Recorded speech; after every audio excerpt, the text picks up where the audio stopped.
కోట్ల మంది ప్రజల భావోద్వేగాలతో ముడిపడిన అంశం. ఉద్యోగాల కోసం లక్షలాది మంది యువత ఆశగా ఎదురు చూస్తున్న అంశం. హోదా వస్తే వేలాది పరిశ్రమలు వస్తాయి, లక్షలాది మంది జీవితాలు బాగుపడతాయి. ఈ విషయం అందరూ చెప్పారు. రాష్ట్రాన్ని ముక్కలు చేయటం కోసం దీన్ని ఒక ఉపకరణంగా ఉపయోగించుకున్నారు. అధికారం పీఠం ఎక్కి దానికోసం దీన్ని ప్రచారాస్త్రంగా కూడా వాడుకున్నారు కొందరు పార్టీ నాయకులు. ఆంధ్రప్రదేశ్ ప్రజలంటే వారు ఏరు దాటాక ఏరు మనలనని, ఇప్పుడు ఏరు దాటి 2.5 ఏళ్ళు గడిచిపోయాయి. ఇప్పుడు ప్రజలు, ఆంధ్రప్రదేశ్ ప్రజలు వాళ్ళందరికీ బోడి మల్లలనయ్యారు. ఆంధ్రప్రదేశ్కి ప్రత్యేక హోదా ఇవ్వటం లేదని ఎట్టకేలు కేంద్రం కుండ బద్దలు కొట్టినట్టు కొట్టేసింది. అన్యాయకరమైన విషయం ఏమిటంటే దానికి గౌరవ ముఖ్యమంత్రి గారు శ్రీ నారా చంద్రబాబు నాయుడు గారు కూడాను స్వాగతించటం.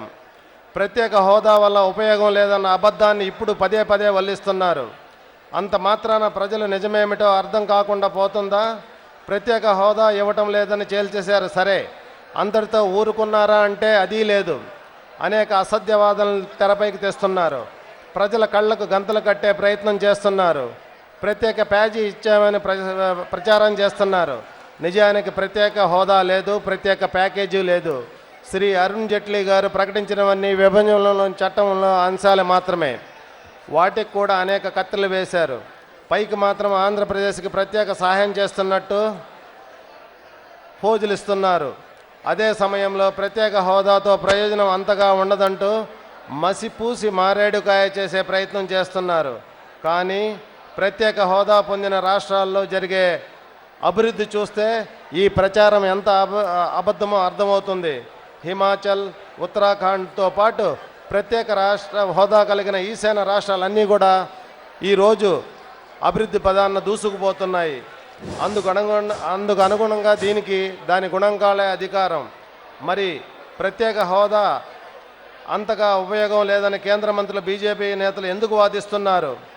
వారితో ఆంధ్రప్రదేశ్ ముఖ్యమంత్రి ఎందుకు గొంతు కలుపుతున్నారు? ఎందుకు స్వాగతిస్తున్నారు? వారి వాదనలేంటి, వారి వాస్తవాలేంటి? ఇక్కడ ఉన్న ఈరోజు ప్రముఖ చాలామంది స్పీకర్స్ వచ్చారు మీకు అందరికీ అనలైజ్ చేయడానికి. దీన్నంతా మీరు విని దీన్ని జాగ్రత్తగా అవగాహన చేసుకొని మన జగన్మోహన్ రెడ్డి గారు వచ్చిన తర్వాత మీరందరూ దీన్ని ఇంటరాక్షన్లో మీకు ఉన్న క్వశ్చన్స్ అన్నీ, మీరు డౌట్స్ అన్నీ ఎక్స్ప్రెషన్ చేయగలరని మా ప్రార్థన. అదేవిధంగా ఈ ప్యాకేజీలు అనేది జేబు నింపుకోవడానికి తప్ప వేరే దానికి ఏమీ లేదు. అదేవిధంగా రాష్ట్రాభివృద్ధి చెందాలన్నా, యువతకు ఉద్యోగాలు రావాలన్నా ప్రత్యేక హోదా ఒకటే మార్గం. దానికోసం అందరూ కలిసి పోరాటం చేయాల్సిన అవసరం ఉంది. అధికారంలో లేని సమయంలో రాజ్యసభలో ప్రత్యేక హోదా డిమాండ్ కోసం చేసిన వెంకయ్యనాయుడు గారు నేడు ప్రత్యేక ప్యాకేజీ ఏమంటున్నాడు? ప్రత్యేక ప్యాకేజీ వల్ల పెద్ద ఉపయోగం ప్రత్యేక హోదా వల్ల ఉపయోగం లేదు, ప్రత్యేక ప్యాకేజీ వల్ల మేలు అంటున్నారు. వారికి తగిన విధంగా బుద్ధి చెప్పే సత్తా మీ అందరికీ విద్యార్థుల చేతిలో ఉంది. చెయ్యి కలిపి ప్రత్యేక హోదా ఉద్యమంలో ముందుకు సాగడం ద్వారా ప్రభుత్వ తీరుని ఎండగట్టవచ్చు. వైఎస్ఆర్ కాంగ్రెస్ పార్టీ అధ్యక్షులు జగన్మోహన్ రెడ్డి మెదటి నుంచి ప్రత్యేక హోదాకై డిమాండ్ చేస్తూనే ఉన్నారు. కానీ పాలకులు అనవసరం ఆరోపణలతో ఈ విషయాన్ని పక్కదారి పెట్టించేస్తున్నారు. వాటి తిప్పి కొట్టాల్సిన బాధ్యత మీ యువతపై ఎంతకైనా ఉంది. బంగారు భవిష్యత్తు కోసం పోరాటం చేద్దాం. మన జగన్మోహన్ రెడ్డి గారికి మీరందరూ యువత అండగా ఉండి ముందుకు నడిపిస్తారని ఈరోజు చెప్పే వక్తల సూక్తులతో మీరు ఎంతో ప్రత్యేక హోదా ఎంత ఉపయోగం పడుతుందో చెప్తారు. ఈరోజు ప్రత్యేకంగా మన ఫస్ట్ స్పీకర్ శ్రీమతి పద్మారాణి గారు, ఆవిడ చెప్తారా? ఓకే. ఈరోజు మన శ్రీ అబ్రహం మాస్టారు మన ప్రత్యేక హోదా గురించి కొన్ని విషయాలు మీ ముందు ఉంచుతారు. మాస్టర్గా ఎంతోమందిని తీర్చిదిద్దిన ఘనత ఆయనకు ఉంది. కాబట్టి ఆయన గారు మీ అందరికీ ఎలా చేరుతుందో కూడా చక్కటి వాక్యాలతో మీకు వివరిస్తారు. నవ్యాంధ్రప్రదేశ్ ప్రత్యేక హోదా కొరకు నడుము బిగించిన నారీమణులు మన మధ్య ఉన్నారు. పిడికిలి బిగించిన యువతీ యువకులు మన మధ్య ఉన్నారు. కొద్ది నిమిషాలలో జగమెరిగిన నాయకులు, జనం గుండె చప్పుడు ఎరిగిన నాయకులు, గౌరవనీయులు జగన్ మోహన్ రెడ్డి గారు తెలుగు భాషలో మోహన అంటే ముగ్ధమోహనుడు అని అర్థం. మనస్సులను దోచుకునే అందమైన వాడు మన జగన్మోహన్ రెడ్డి గారు. ప్రజల బాధలను ముందే పసిగట్టి ఆ బాధలు తీర్చాలనే ఆదుర్దా కలిగిన వాడు జగన్మోహన్ రెడ్డి గారు. మనకి చక్కని తెలుగు పాట పాడారు. మన తెలుగు సంగీతంలో మోహన రాగం అతి ప్రియమైన రాగం, అందమైన రాగం. మామూలు పరిస్థితులలో ఆలపించే రాగం మోహన రాగం. కానీ ఉద్రేకం కలిగినప్పుడు, ఉద్వేగం చెలరేగినప్పుడు, ఉత్సాహం ఉప్పొంగినప్పుడు ఆలపించే రాగం శ్రీరాగం. ఆ రాగాన్ని ఆలపించటానికే ఈ కన్వెన్షన్ హాలులో మనందరం ఇక్కడ కూడి ఉన్నాం. కనుక నా పేరు అబ్రహాం. ఆల్ఫాబెటికల్ ఆర్డర్లో ఏతో ప్రారంభమవుతుందని తెలిసి పెద్దలు ముందుగా మాట్లాడే అవకాశం ఇచ్చినందుకు రెండు చేతులతో నమస్కరిస్తున్నాను. అందరము 5 వేళ్ళు ఇలా చూపిద్దాం. అందరం, ఈ ముందున్న వాళ్ళు 5 వేళ్ళు చూపించమని అడుగుతున్నాను. దయచేసి అందరూ హాల్లో, వేదిక మీద ఉన్న వాళ్ళు కూడా 5 కోట్ల ప్రజానీకం ఇక్కడ ఉన్నారు అనే అర్థం కోసం 5 వేళ్ళు చూపిస్తున్నాం. 5 కోట్ల నవ్యాంధ్ర తెలుగు ప్రజల బ్రతుకుల భావోద్వేగాలకు సంబంధించిన అతి ముఖ్యమైన అంశాన్ని ఈరోజు మనందరం కలిసి ఆలోచించబోతున్నాం. ప్రత్యేక హోదా మాకు ఇవ్వాలి అని అభ్యర్థించటమే కాదు, ఈ హాలులో దాన్ని సాధించి తీరుతామని ప్రకటించటానికి మనందరం ఇక్కడికి వచ్చాం. కనుక నాకంటే తర్వాత మాట్లాడేటువంటి విజ్ఞులు, అనుభవజ్ఞులు ఎంతోమంది ఉన్నారు గనుక వారందరూ మాట్లాడాలి. గనుక నేను 3 ముఖ్యమైనటువంటి విషయాలు మీ ముందుంచదలుచుకున్నాను. ప్రత్యేక హోదాతో ప్యాకేజీ సమానం కాదు, కాదు, కానే కాదు. కాబట్టి ఇక్కడున్న వాళ్ళందరమే కాదు, నవ్యాంధ్రప్రదేశ్లో ఉన్న ప్రతి ఒక్కరూ కోరుకునేది ప్రత్యేక ప్యాకేజీ కాదు. కుడి చెయ్యి పైకెత్తి చెప్పుదాం, ప్రత్యేక హోదా, ప్రత్యేక హోదా, ప్రత్యేక హోదా. కాబట్టి ఆ ప్రత్యేక హోదా వల్ల కలిగేటువంటి ప్రయోజనాలు 2-3 మాత్రమే నేను మాట్లాడదలుచుకున్నాను. ఎందుకనంటే మిగిలినటువంటి పెద్దలు మరి అనేక విషయాలు మీ ముందు ఉంచుతారు.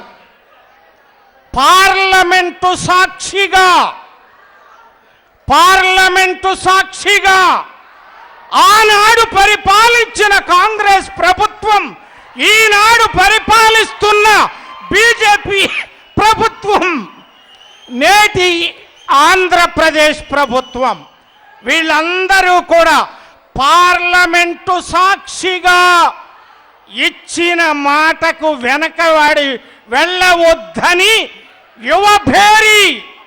యువభేరీలో మనం అడుగుతున్నాం. మీరు మాట ఇచ్చారు, ఏదో వీధిలో ఇచ్చిన మాట కాదు ఇది, లోపాయికారిగా ఇచ్చిన మాట కాదు ఇది, పార్లమెంటు సాక్షిగా ఇచ్చిన మాట. నిలబెట్టుకోండి, గౌరవాన్ని కాపాడండి, ఆంధ్రప్రదేశ్ ప్రజలకు న్యాయం చేయండి. కనుక ఓసారి మిమ్మల్ని అందరినీ అడుగుతున్నా, మనకు కావాల్సిందేమిటి?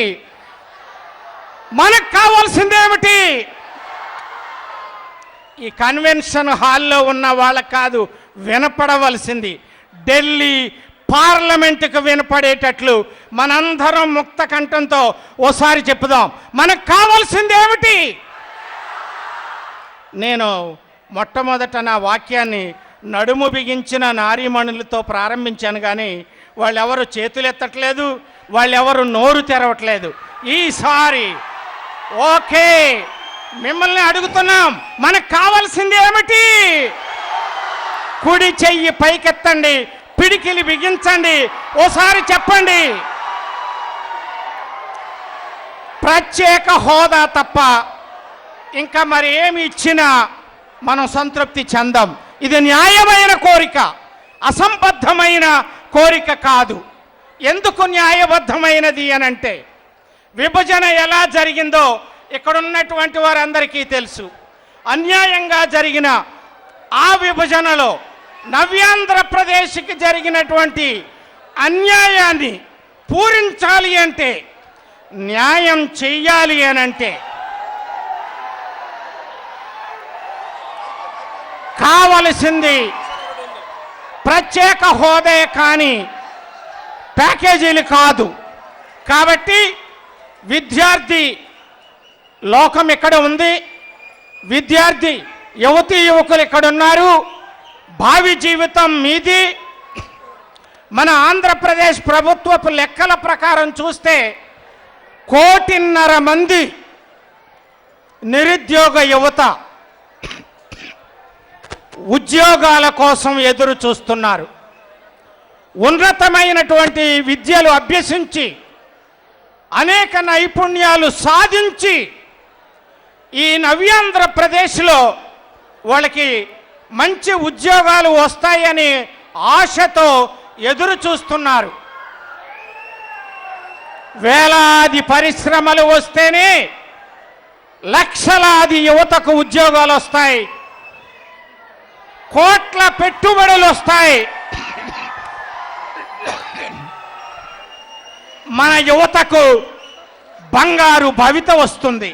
కనుక పరిశ్రమలు రావాలన్నా, పరిశ్రమలకు సంబంధించిన రాయితీలు మనం పొందాలన్నా, పన్నుల మినహాయింపులు పొందాలన్నా, విదేశీ రుణాలు రావాలన్నా, తక్కువ వడ్డీ రేట్లలో పరిశ్రమలకు పెట్టుబడులు రావాలన్నా, రవాణా సదుపాయాలు కలగాలన్నా, అటు వ్యవసాయ రంగం, ఇటు నీటి ఆధారిత పరిశ్రమలు పుష్కలంగా ఉన్నటువంటి ఈ పచ్చని గోదావరిలో, ఈ పశ్చిమ గోదావరిలో ఈ యువభేరి వేదిక మీద నుంచి అటు కేంద్ర ప్రభుత్వంలో తెలుగుదేశం పార్టీకి చెందిన మంత్రులు ఉన్నారు, భారతీయ జనతా పార్టీ మంత్రులు ఉన్నారు, వివిధ పార్టీల మా మంత్రులందరూ ఉన్నారు. అలాగే ఆంధ్రప్రదేశ్ ప్రభుత్వంలో కేవలము తెలుగుదేశం పార్టీ మంత్రులే కాకుండా భారతీయ జనతా పార్టీ మంత్రులు ఉన్నారు. కనుక అనుకూలమైనటువంటి సమయం ఇది, అనుకూలమైన నిర్ణయం చేయగలిగినటువంటి అధికారం ఉన్నటువంటి వర్గాలకి ఇక్కడ నుంచి మనందరము తెలియజేస్తున్నది ఏమిటో, గత వారం రోజుల నుంచి ఓ ప్రత్యేకమైనటువంటి పద్ధతిలో ప్రత్యేక హోదా కంటే ప్రత్యేక ప్యాకేజీలే మనకి ఎక్కువ లాభం అనేటువంటి ఓ ప్రచారాన్ని చాలా ముమ్మరంగా కొనసాగిస్తున్నారు కొంతమంది నాయకులు. కనుక దయచేసి వినండి, కనుక ప్రత్యేక అసలు ప్యాకేజీ అనే పదాన్ని ఈ 2 వారాల్లో సృష్టించిన పదమే తప్ప ప్రత్యేక ప్యాకేజీ అనేటువంటిది అసలు ఎక్కడా లేదు. ఈ ప్యాకేజీలు కొత్తగా ఏర్పడే రాష్ట్రాలకే కాకుండా మిగిలిన రాష్ట్రాలకు కూడా ఇచ్చేటువంటి ప్యాకేజీలే కాబట్టి మరి నవ్యాంధ్రప్రదేశ్కి ఏ రకమైనటువంటి న్యాయం వీళ్ళు చేయటం లేదు. కాబట్టి ప్రత్యేక హోదా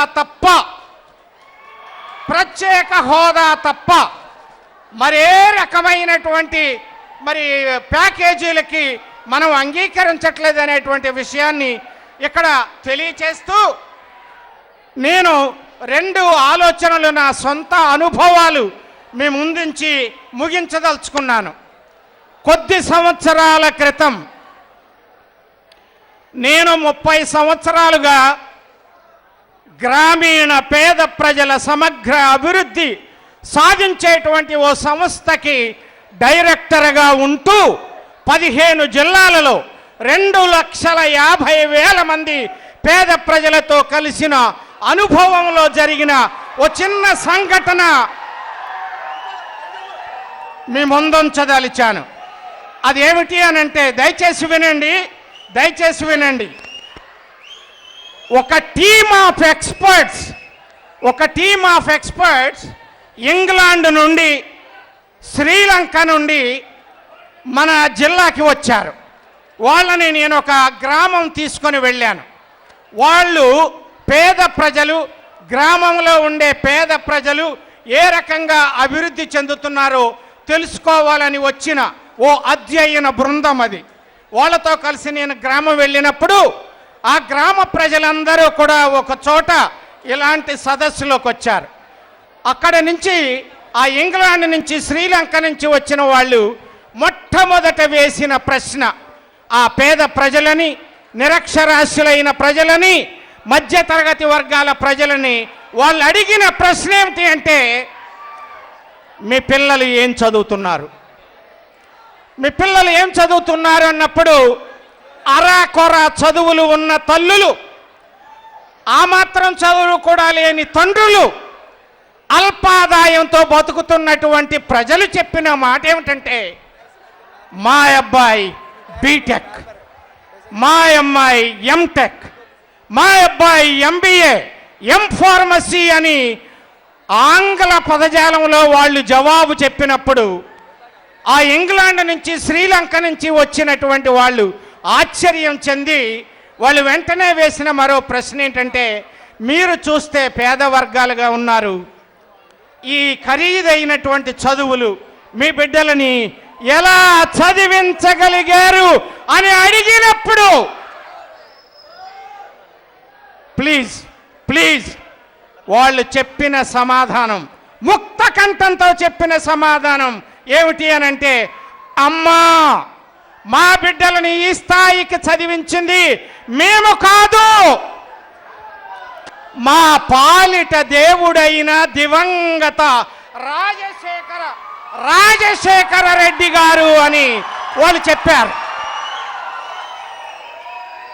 ఆ మహానుభావుడు కల్పించిన ఫీజు రీయింబర్స్మెంట్ ద్వారా మా బిడ్డలని ఇలా చదివించగలిగామని చెప్పినప్పుడు వాళ్ళు చాలా సంతోషించి వాళ్ళు వేసిన 2వ ప్రశ్న ఏంటంటే, మీ పిల్లలు ఏం ఉద్యోగాలు చేస్తున్నారు?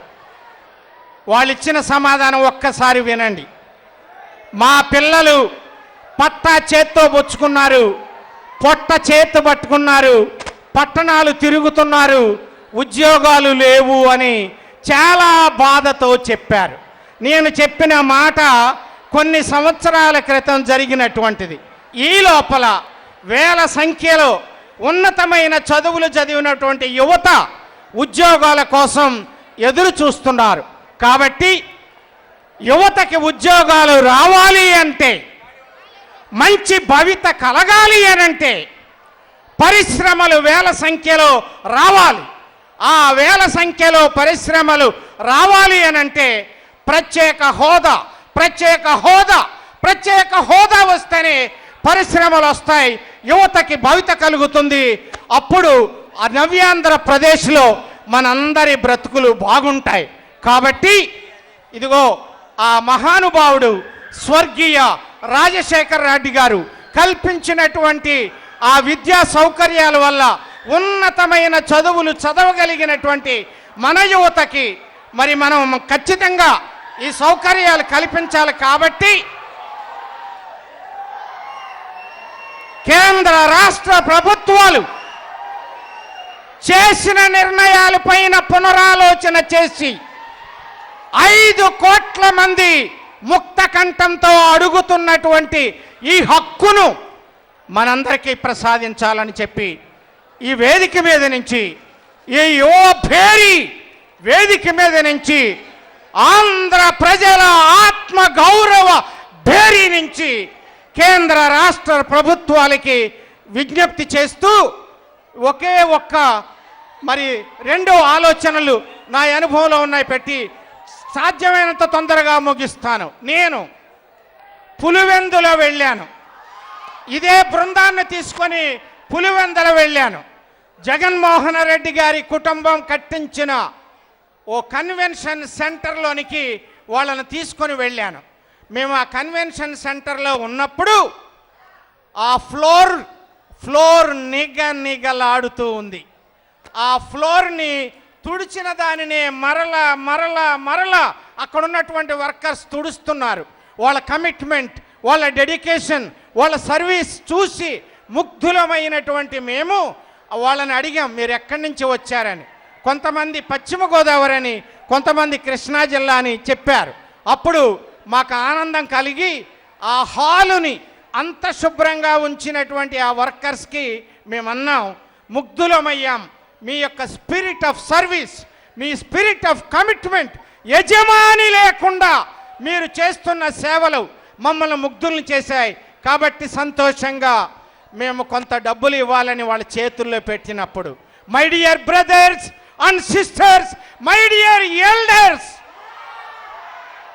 ఆ కమ్యూనిటీ సెంటర్లో పనిచేసే, జగన్ కుటుంబంలో సేవ చేసే వాళ్ళు చెప్పిన మాట ఒక్కసారి వినండి ప్లీజ్. ప్లీజ్ బ్రదర్స్, ఒక్కసారి వినండి.